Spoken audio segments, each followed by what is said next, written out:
Una guida al risparmio. Come risparmiare, Presidente?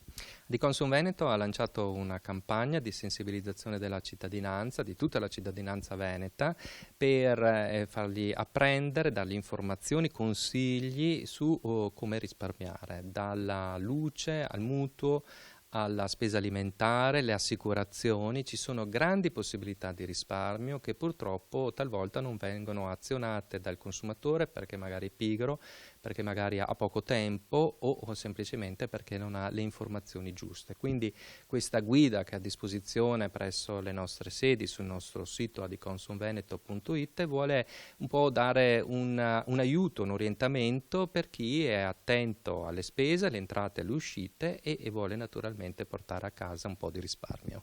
Anche nella spesa di tutti i giorni si possono fare delle attenzioni particolari. In modo particolare che cosa? Guardate, noi abbiamo valutato che sono oltre 5.000 euro gli importi che possono essere risparmiati da un nucleo familiare di 4 persone, 2 adulti e 2 bambini. Il settore alimentare, quindi della spesa, incide moltissimo, come anche eventuali mutui e finanziamenti, a seguire poi anche l'energia, quindi tutte le utenze, energia elettrica e gas, chiaramente anche il tema delle assicurazioni e dell'abbigliamento.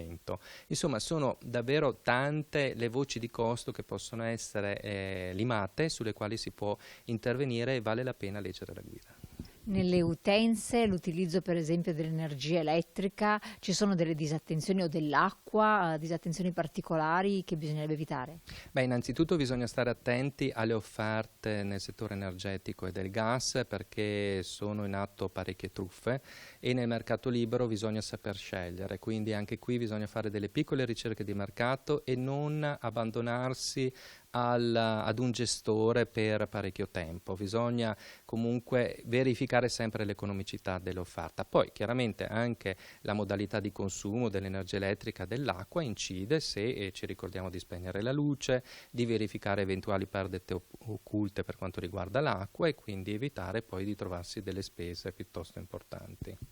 Ultimo ma non ultimo, un'educazione finanziaria adeguata che voi state aprendo ai più giovani del territorio. Questo è il terzo anno che Adiconsum Veneto porta nel territorio l'educazione finanziaria nelle scuole primarie e quest'anno anche medie per aiutare i più piccoli, che saranno i futuri cittadini, a risparmiare, segnare le entrate, le uscite, a far fronte ai rischi che eventualmente si possono configurare nella vita moderna. Diciamo tutte quelle pillole, quelle informazioni, quei consigli per essere dei risparmiatori e dei consumatori coscienziosi.